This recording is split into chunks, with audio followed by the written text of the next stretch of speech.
Bonjour à toutes et à tous, bienvenue sur Misscom. On est jeudi et aujourd'hui c'est le Chronocom.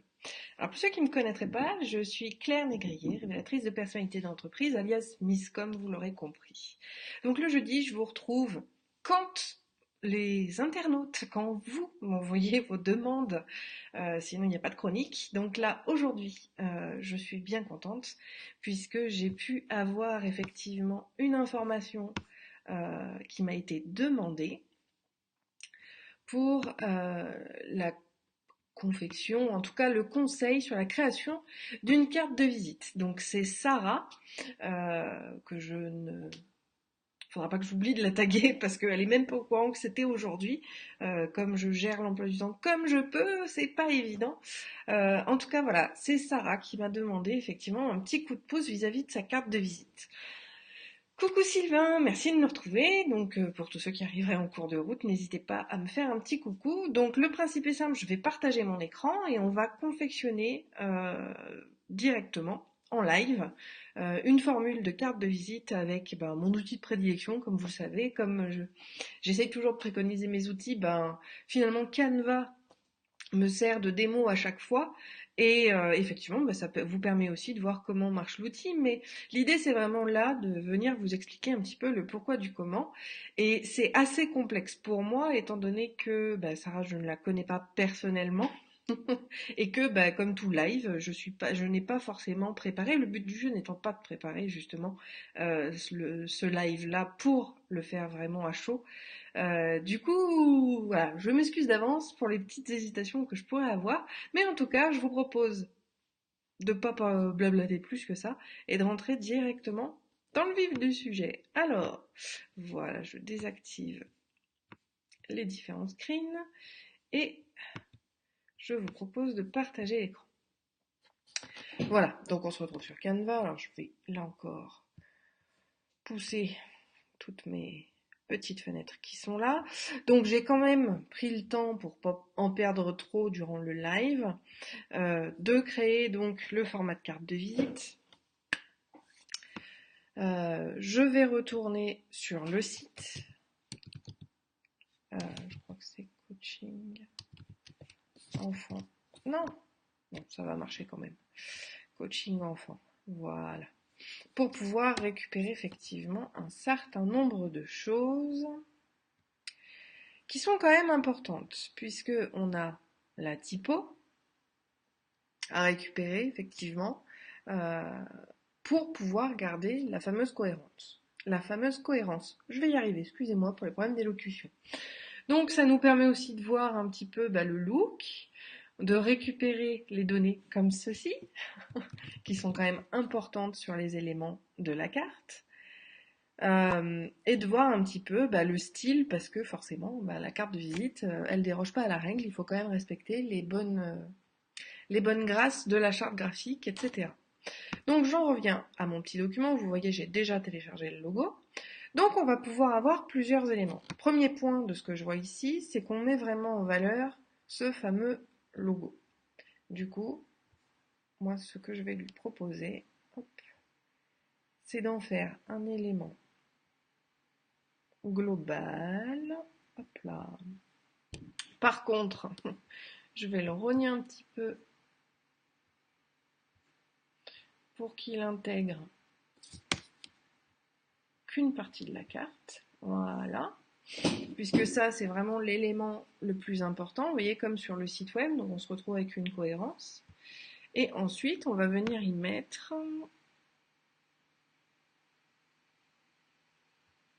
un petit bout de texte. Donc, par exemple, juste ça, c'est déjà très important. Alors, je vais aller chercher la typo qui était utilisée. Comme je sais, je l'ai reconnue. Voilà, c'est celle-ci. Donc, pour garder effectivement une cohérence, alors, est-ce que je peux arriver tout de suite? Non. Donc,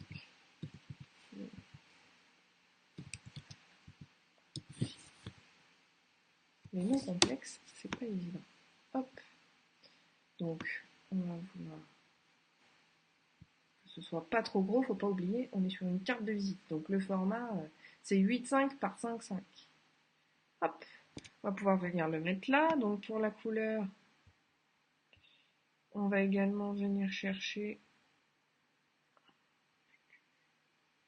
la couleur qui va se rapprocher le plus. Donc quand on a ce type de typo, qui est, donc ça c'est une typo cursive, on va chercher la visibilité. Donc on ne va l'utiliser qu'à partir du moment où on a des éléments qui sont gros. Parce que sinon, comme une carte de visite c'est quand même petit, ça risque de devenir illisible, et l'objectif c'est pas qu'une carte de visite devienne illisible. Donc ça c'est le premier point.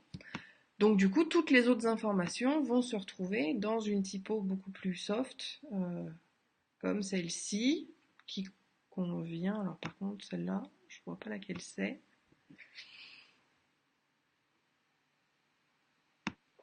Je vais mettre celle-là à tout hasard, mais je ne suis pas convaincue que ce soit celle-ci qui y aille. C'est pas grave, je vous fais une démo en même temps. Hop là.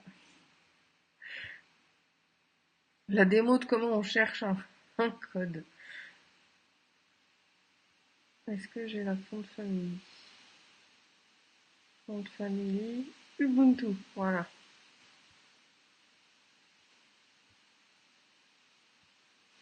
Et je sais que celle-ci, on l'a là.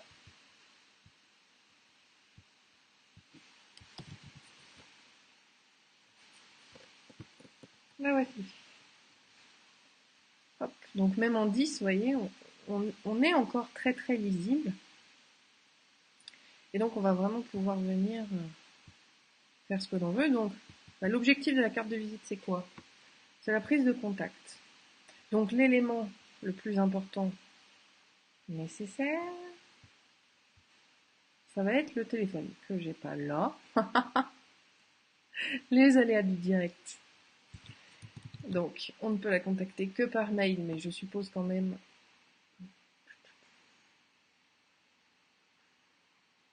Je suppose que on retrouvera son numéro de téléphone ailleurs. Donc là, je vais mettre hop, le numéro. Donc vous l'aurez compris également. Le deuxième élément, le plus important, ça va être l'adresse mail.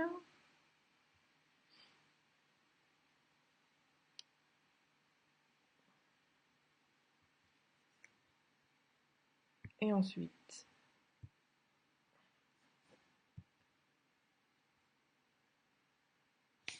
le web. Donc on se le met à pratico-pratique. Aujourd'hui, les 3 W sont vraiment pas indispensables. Donc moi, je ne le mettrai, je le mets plus clairement dans mes communications.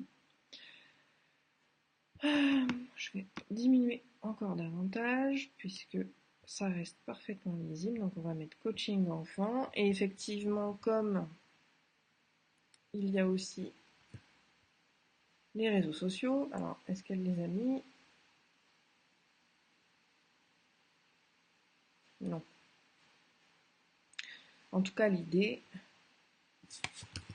c'est d'avoir le même identifiant partout. Et là, je vais mettre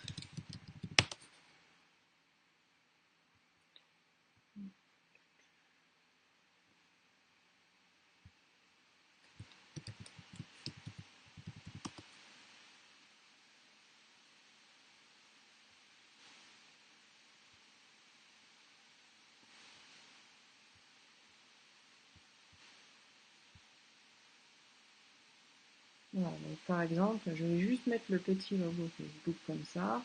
Si jamais il y a Twitter, je ferai pareil. Alors, on peut mettre Pinterest par exemple. Hop. Voilà, je pourrais même le mettre pour garder la cohérence graphique. Ça m'énerve. Pas la bonne couleur.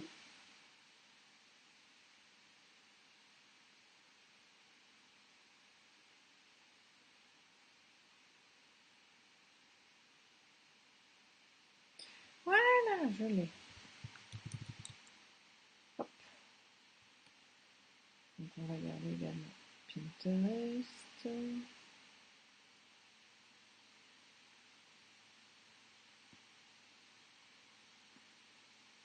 on n'est pas encore une fois, bon, là n'est pas le sujet, mais effectivement, avoir une cohérence dans les supports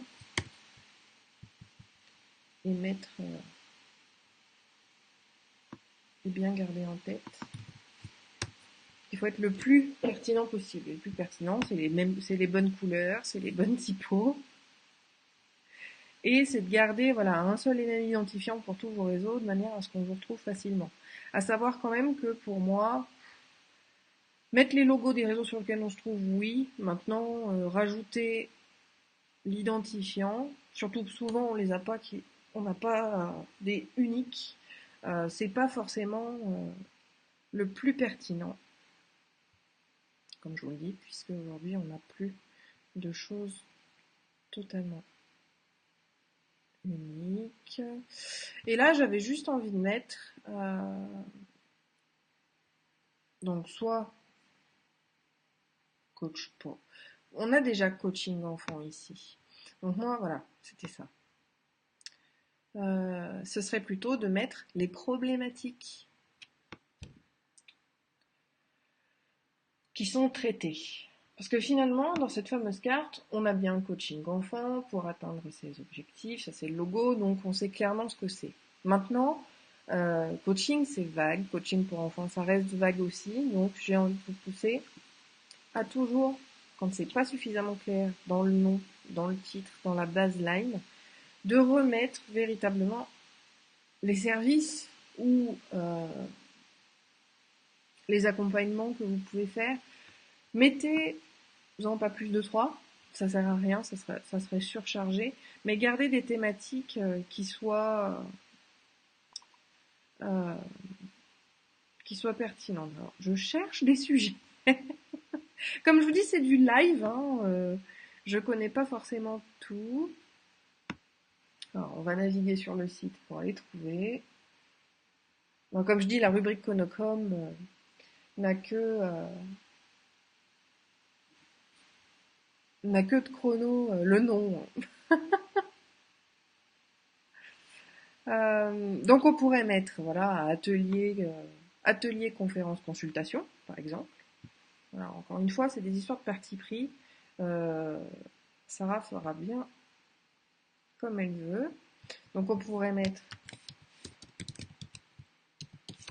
consultation.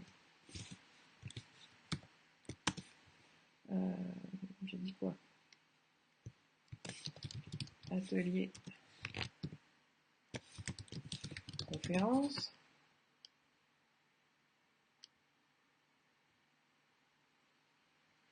Ou alors, on pourrait mettre, comme je vous dis, des sujets, alors je sais pas, confiance en soi, atteinte d'objectifs, voilà, mettre les grands thèmes véritablement de Sarah dessus. Mais déjà là, pour moi, je vais mettre à 7, je le trouve trop beau celle-là. Voilà. Et là, on a effectivement quelque chose qui va être pertinent et intéressant. Pourquoi? Parce que les gens ont tendance à beaucoup trop vouloir en mettre sur leur carte de visite. La carte de visite, elle sert à quoi? À vous téléphoner. Et à se rappeler du nom de son interlocuteur quand on a un besoin. Mais absolument pas à autre chose. Ce n'est pas là pour en faire une promotion. Ou alors ça devient un support de communication à part entière. Je pourrais vous le montrer si vous voulez une fois que j'aurai finalisé et imprimé ces cartes. Mais j'ai une cliente pour laquelle on a révolutionné la carte de visite. Mais voilà, petit teasing, je vous le présenterai si vous le voulez. Dans un autre chronocom ou en tout cas dans une autre chronique. Mais voilà, l'idée ici c'est de garder une cohérence graphique. On a les couleurs, on a les typos, tout comme sur le site internet. Hop, je reviens dessus, comme ça on peut faire la comparaison. Donc on a la même typo, on a donc le nom qui est quand même quelque chose d'important, de connaître son interlocuteur, c'est tout l'objectif de la carte de visite. Le numéro de téléphone, puisque c'est effectivement pour moi une des seules informations apparaître sur carte de visite, puisque la carte de visite, elle ne sert strictement qu'à ça à la base, c'est qu'on puisse vous appeler. Donc il faut vraiment remettre les choses au bon endroit et dans les bonnes mesures. Éventuellement, donc le lien de contact, on a effectivement l'adresse mail et on va quand même remettre Donc comme je le disais, là j'ai mis consultation, atelier, conférence, ça sera libre effectivement de sélectionner des thématiques qui vont être des evergreens ou des thèmes phares en tout cas de ce qu'elle pourra aborder pour mettre en avant effectivement ce que l'on peut attendre d'elle. Par contre, il est vrai que là, comme on a le logo avec coaching enfant, on va avoir effectivement d'emblée la thématique. C'est pour ça que moi j'ai pris le parti et la simplification, parce que je ne connais pas euh, ces attributions, d'utiliser ceci. Mais on reste pragmatique, pratico-pratique et efficace. Une carte de visite n'a pas besoin d'avoir plus que ça comme information, parce que sinon on est noyé. Et, encore une fois, toujours vous rappeler que la carte de visite ne sert qu'à une seule chose, rentrer en contact avec vous. Voilà. Donc j'espère que tout simplement cette chronique vous aura un petit peu aidé pour la construction de vos cartes de visite. Ça remet un petit peu les choses en place. Euh, donc, je pense que là, vous avez justement les bonnes pratiques sur les informations à mettre sur votre carte de visite. N'hésitez pas à commenter, à partager le live si vous pensez qu'il puisse intéresser vos contacts. N'hésitez pas à les inviter à me découvrir. Je vous remercie de votre soutien. N'oubliez pas de liker, vous inscrire au chatbot. Quoique celui-là, il est mort, j'en fais plus. J'arrive plus, j'ai plus le temps. En tout cas, voilà. Pour YouTube, bienvenue à vous sur la chaîne. N'hésitez pas à vous abonner, à nous rejoindre aussi en live si le cœur vous en dit. Je vous dis à demain et puis je vous souhaite une très bonne journée. Ciao!